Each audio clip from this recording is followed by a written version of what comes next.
Hi, so welcome back. I said I better make another video before I start getting too far ahead with other things. The pipework and stuff is nearly all there. I have pretty much everything I need here now. Just getting gearboxes sorted out this morning, getting them rinsed down. I'm actually going to mount them on the engines before I paint them. It seems like the easiest way to hold them up. The Fords are now gone. Exhaust elbows are back. The turbos, I'm waiting on the starter motors. I need to ring them today and see are they ready or not. Hopefully one at least will be salvageable that I can get rebuilt, and maybe I'll get another new one, but I'll know once I've spoken to them. Yeah, I might have these running by the end of the video. We'll see how we're going. Or I might make a completely separate video of having them of the first start. But either way, they will be ready to go by the end of this. I've been working my way through the pipework. Pretty happy with most of that now. There's this one little pipe on the front of the engine is I'm not entirely satisfied with, but we'll see whether it works or whether I'll have to change it. I'm short a few hose clips. That was a bit painful because I'm buying like €200 worth of stainless hose clips. Wiring I've been getting on with, turbos, just waiting on the turbo spacers, and I'm going to tap them and blank them ready to have the pyrometers fitted, because I do want to put pyrometers in just to see how much I'm loading the engines when they're in use. Don't have the pyrometers yet, so what I was hoping to do was fit a turbo spacer, drill it through the side, and fit a blank there, threaded and blanked for the pyrometer. The reason I'm putting it in the spacer is because I'm not going to drill into the alley manifold to put one in. There's no way. I don't even know if you could without hitting a water channel. And it seems to be much more effective to put it before the turbo than after in the exhaust elbow, which would be the easiest place to put it. So first of all, anyway, I'll go through the pipe work. That's kind of next on the list of things to do for sure. So we'll take a look at that. Right, so I'm just going to walk around it and we'll work through the pipe work as it is. So first of all, there we had a 90mm or 90 degree 32mm elbow. Into 650ml of 30 or 32mm stainless steel tubing. So that's your raw water going back here to the gearbox cooler. Another 30mm 92 degree elbow or 90 degree elbow into the gearbox cooler, which we haven't looked at yet actually. I'm still need a piece to come from the cooler to the heat exchanger. Again, these will all be different depending on your project and how you set up your heat exchanger. I think I'll use a flexible hose for here because it's cold water anyway. It's only going to have the gearbox heat in it. Then the heat exchanger, so that's your raw water in there, cycles through your heat exchanger, back out here through this bit of a reducer just based on what I have, and I had another 30mm stainless elbow I got into another 30mm piece of pipe and a 90 degree elbow again. That could be done with some sort of flexible piping. I just used this. I thought that was quite a nice neat setup. One of the hardest bits I had to do was that piece in there. So that is a 65mm, I believe. Two 65mm 90 degree elbows, cut down quite a bit. Those were two big pieces of piping when I bought them. And a piece of 65mm stainless tube in the center there just to hold them together. But one of the harder things to fit in that one. But it seems to be okay. And then I got this 45mm flexible hose.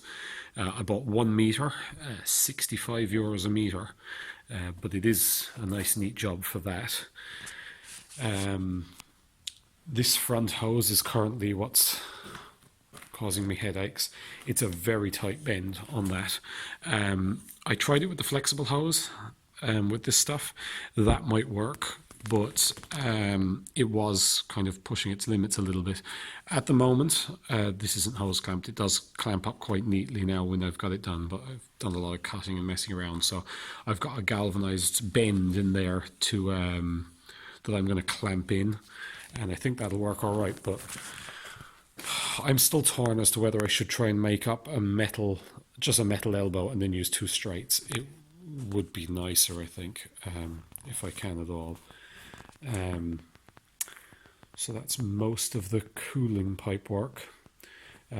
So just to give one look at the flow. So you come out the raw water pump, straight round through the gearbox cooler, into the heat exchanger, cycle the heat exchanger, and back out. So that's your raw into your exhaust elbow, which, by the way, is has been modified now and is I have it clamped on there. It's still not tightened up, but it's in place. So that's your saltwater circuit. Fresh water out of the thermostat housing into the header tank manifold, down into your heat exchanger, and cycle back through the engine again through the fresh water pump. So that's all that. The air intake, 67mm, 90-degree elbow. Was going to use silicone. It's got a slightly higher pressure rating, but it's only like 5 bar, where this goes to, I can't remember, is it 3 or 4 bar, which is more boost than you'll ever put in. So for now, it's absolutely fine. Had to extend that pipe out of the turbo to get across there, and this one had to be raised slightly. That was just on that 55. The one on the 45 was high enough to begin with. I also got a bit of a stainless steel tube for the filler neck, and just whatever piping I had around to fit on the bottom there. The one on the other one is slightly different, because this is actually the filler neck out of the lorry. All I did was add a bracket to support it, and that had a bend in it, so it's just a straight piece. But yeah, so that's, you might have to play that through that a few times if you wanted to figure out your pipe work. But quite a lot of rubber hoses there. It was a big box of stuff for me. Again, it'd be lovely to do it all in silicone, but that was about, it's the bones of €300 worth of rubber piping. And if you change that to silicone, you can probably pretty much double that. So I'm going to settle with the normal rubber hoses for now. Again, it's all rubber hose, all radiator hose. Maybe for the freshwater circuit, you'd get away with, you probably wouldn't need a radiator hose, but it's what we have.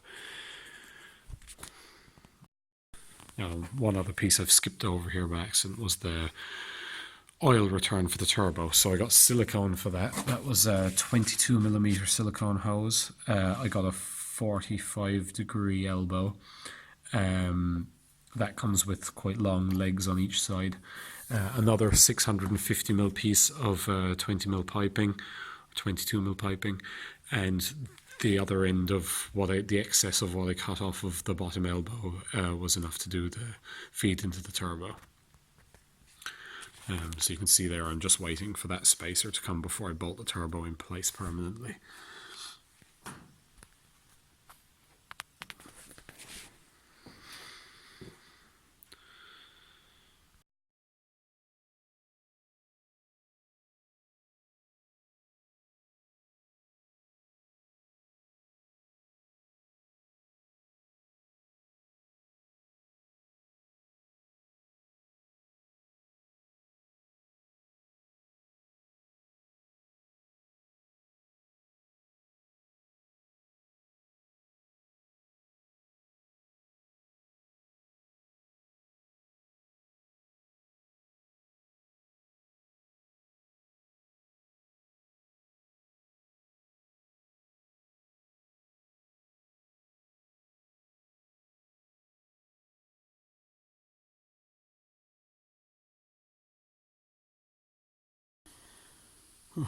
Well, yeah, that's the wrong way to do it, but I don't have an engine hoist in the shed at the moment, which yeah, you need for that job because those things are about 80 kilos each. But yeah, they're both on now anyway, both degreased and washed, so I'll give them a fresh coat of paint there in the next couple of days. Okay, so it's just actually just before Christmas now. I've been away from it for a little bit, but I think I have everything I need to get them completely wrapped up now and get them started during the holidays. So just there today, I'm just working on these, the turbo spacers. I ordered T4 ones at first, but it was a stupid mistake. They're actually T3s, and I knew that as well. But so what I've just done there now is I've tapped that and threaded it with a 1/8 BSP tap and blanked it off. So that's where my pyrometer is going to go, and that's the only reason I'm putting in this spacer, so that I can mount the pyrometer between the manifold and the turbo. So now I can finally mount the turbos properly. So I'm going to get on with that next. So that's the T3 gaskets. So I need one of those on each side of that.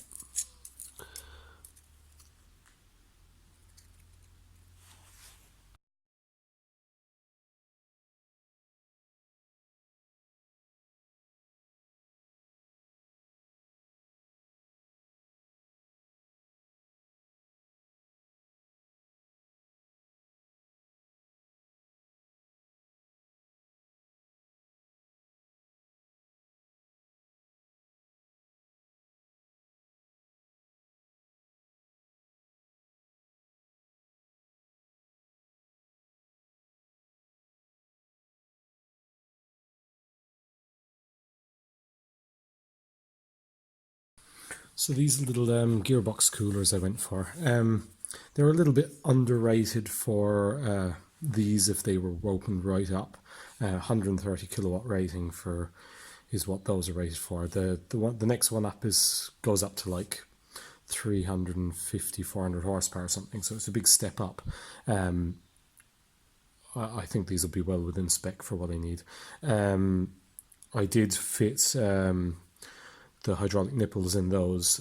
They come without them, and then I have my hoses made up. Two short little hoses. One I think is 450 mil, and the other one is 350 mil. So they're nice short little hoses. They only have a small run down there to the gearbox, and it just keeps it nice and neat. And I mounted the gearbox cooler on little aluminium brackets. There's already two bolts on the back of the block. I would have used stainless. I just happen to have a bit of aluminium, and they're just mounted with a little 20 mil M6 bolt goes into that. It's actually a polyamide plastic cap. They're actually quite a cheap item. I think about 70 quid a piece. So I'll give them a go, see how they do. I don't think there'll be any problem with them, but at that they're worth a risk. So that's the other one now all plumbed in. You see I did one slightly longer hose to do the opposite side. Yeah, nice and tidy. Now the turbo oil feed, that has to be replaced because the original one's a short little pipe that just has to go, the turbo's originally mounted there. So that's what I've got. I don't know what size fittings they are, but they've done it in a nice heat resistant braid. So 850 mil long overall. Only thing to be careful of is that you have very little height there under the CM600 for the elbow, so it has to come out quite sharply. It is actually angled out slightly already, so that helps a little. And I've got a few little pipe retainers. I might take out maybe that bolt again and just put a pipe clamp on there, and perhaps I ran it underneath there. I think it'll be okay, better there than on top. Again, that could just go over, but I think I'll just put something around it in there, and then nice fairly long fitting as well to get that away from the worst of the heat off the turbo. Now you'll see some stuff about this. The header tank, the original header tank, goes into the top of this and in here, so I guess it bypasses the thermostat housing. Now my tank's in there, I don't need those, so I've blanked these off with just little galvanized steel fittings. On the other engine I took this out, but I wanted to retain one to run, or possibly run a radiator, or if you want to use hot water for anything in the boat, to heat a calorifier, or you know, whatever it is you want to do, maybe a heat blower or something. So what I've done is I left it on there, a little 1/2-inch valve, which I've got a blank for now, and that's going to go onto the front of that hose, so I can connect a radiator pipe or whatever to it, and then it would return back into the lower hose down here. I was going to put a little bleed valve here because it's quite handy for bleeding the thermostat housing, but if I have this, I can basically just open the valve, so it should do the same thing anyway. On the other engine, because I had taken that square fitting out, what I have now is a vertical tap, but I'm going to have to come up with something there, because otherwise I have to take alternator belt, thermostat housing and all that off to thread something down onto there. So I can either do something higher, or I could put the original fitting back in there, but yeah, I'll make up my mind on that shortly. Okay, so another thing that's been causing me a few headaches is this hose that goes from the gearbox cooler to the heat exchanger. One side's 35mm, the other side's 40mm. Got some flexible pipe that wasn't flexible enough. Don't know whether it's going to be easier to use some elbows. If I had some stainless steel elbows, I'd try and make something to do the size difference. I've got this put in temporarily. Maybe a new piece of that would do, but it's a bit tight. I don't like the kind of a kink there in the top end of it. That water will be fairly cool because it's only the water from it's only gone through the gearbox cooler before going to the heat exchanger. But it's not somewhere you'd want a pipe to crack because it's pumped seawater. So I want to make sure whatever's on there is pretty good. Normally the dipstick tube has to be cut down. It's a big long dipstick because it goes out behind the wheel arch of the lorry. I have one that's the full length, and I have the other dipstick that the tube was cut when the engine was taken out. But instead of cutting it down short, I'm actually going to get another length of tube, and then I can mount it up on the engine Cummins, which seems ideal really, because you can check the oil without even having to climb down into the engine compartment. Should be great. So it's kind of got. It looks like I'd be able to just heat a new end, heat a piece of tube and push it over there. Just make sure it's the same length. If you are cutting it, you want to have your oil at the right level, and then make sure that that you cut the dipstick the right length and stuff. But I don't know if you cut one of these dipsticks how you could put it back together. Maybe it just pushes on there, but I'm not entirely sure. So I'll leave it full length.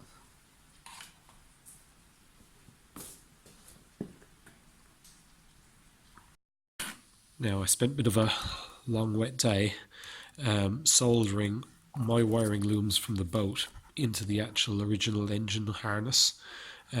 Wire sizes on the loom are a little larger because they're 12 volt, or were 12 volt, now they'll be 24. And the 24 volt wire sizes are smaller, but I double heat shrinked all those. I'll leave them like that just for now until I've got had it all up and running, so that'll just plug straight into my panels. Well, there's actually an extension, another one of these to extend it to the wheelhouse, but these engines are 24 volts, so I'm going to run 24 volts up to the key switch, and then I'm going to step off with a 12 volt relay. So at the moment when you turn on the key, it turns on all the gauges. Going to have a go at using the 12 volt gauges. Not sure whether that's going to work or not, but I'll give it a go. And how I'm going to do it is just when I turn on my key switch, it's going to turn on a 24 volt relay, which gives 12 volts to all my instruments. I don't know whether the signals from the senders will vary or not. I don't think they do, but I'll be figuring that out very shortly anyway.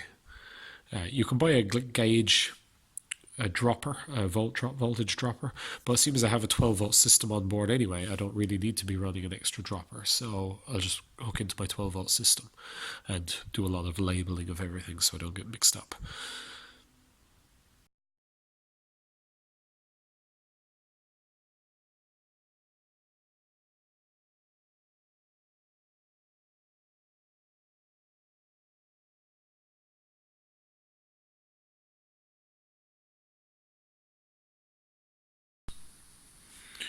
So that's all those drilled, fair bit of drilling in it. These will be elongated so I can have a bit of adjustment in the engine mount. So I gotta hack all those out and file down the points, which is a bit of a pain in the ass. Those bits, I've drilled an extra hole there, that's to go through, and it's one of the bell housing bolts, but I was going to skip over it, but there's probably one of the points where you actually really want it there, so I'm going to put it through. And then I'll cut that down to around that shape. And these will be welded on the base here, something like that. And probably one of the little offcuts I'll weld in as a bit of a reinforcement.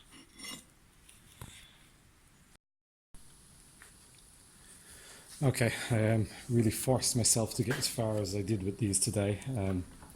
It's a horrible day out here. I don't particularly want to continue. So I got these cut out with the triangles anyway.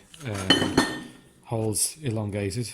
Done these ones a bit longer than the ones in the front, which doesn't make much sense other than that I was able to cut the excess in there out with the disc most of the way and just chisel it out and file it out then, where before I had to file away, do a lot more filing than I did this time, so that worked a bit nicer.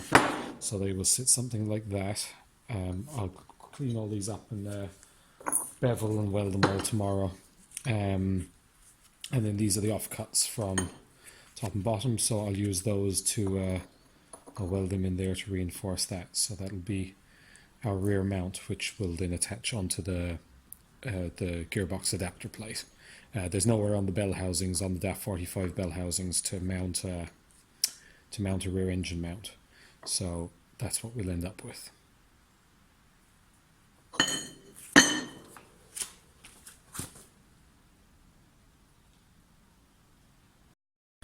Right, so I have them all ground down, beveled, squared up, everything. So I'm just going to start welding them together.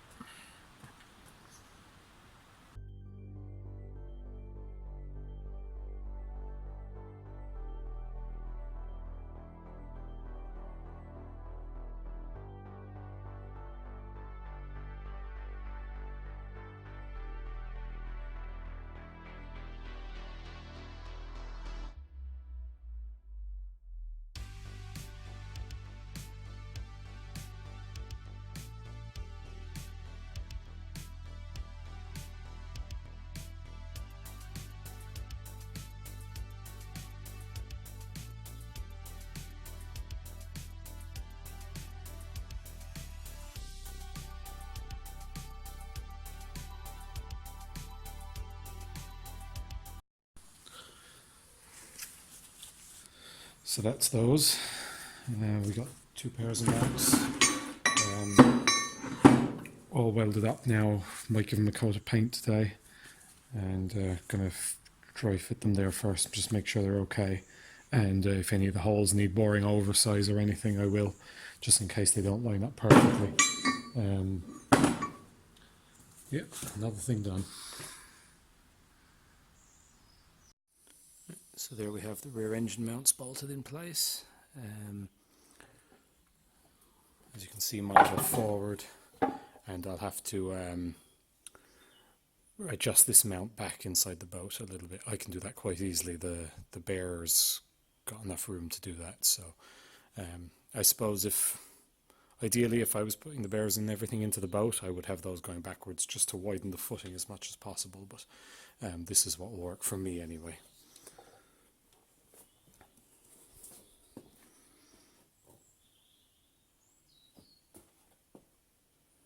Today is that this fitting to put diesel into the lift pump is different than was on the original lift pumps, so I don't have a hose tail to fit that. and tomorrow's New Year's Eve. Don't think anywhere's open, so that might hold me up for a couple of days. I was hoping to start the engine tomorrow, but everything else is ready to go. Right, just for the record, I've put the big long dipstick tube on there now, but these ends there's a threaded rod coming out of the plastic handle into the metal coil type thing. So if you cut it, I did it wrong, put a vice grip on here and cracked the thread inside, but I managed to cut it back a little bit and get away with it. But you want to hold it somewhere down here or try and split these to get it out, and then you simply wind the handle back in. Turned out both of mine, the dipsticks were different lengths. Again, if you have one, you haven't got that problem, but so just to say that dipstick, you can cut that quite easily, and double check that your oil capacity is right. So that's it, that's about everything. I've spent the day trying to wire up this panel so I can run 24 volt key start, but with 12 volt gauges. So far I'm not too badly off. I just think these need to be changed to 24 volt for the warning lights. With the isolated senders, I can run a 12 volt ground to the oil pressure and to the temperature sensor, which you can't see in there, and they can just run on 12 volts, but the warning lights, they need to be 24 for the battery light and stuff. So they don't appear to be changeable bulbs, so I'm going to have to figure that out. But it's turning on the key now and cranking. I ended up taking all this belt and everything off again to fit this valve, so that's that blanked off, and that was there. Yeah, just spent the day getting wiring sorted out so that I can run it. Right, so that's that. I hope it's a help to somebody. Next video will be other startups, that'll be in the next few days hopefully. I have to get the other one loaded up and pull them both out of the shed. I'll also talk a little bit about the injector pump settings and stuff when I'm doing that, and I'll try and tally up what this has actually cost to this point, and I'll let you know that as well then at the end of that. So thanks for watching. I hope it's a help to somebody, and so if you like and subscribe to the channel, I have more stuff coming up. I have a Kubota I need to marinize, and various other bits from cars, boats, tractors, whatever's going on. I always have some project on the go, so I'm hoping to do plenty more of these. Thank you.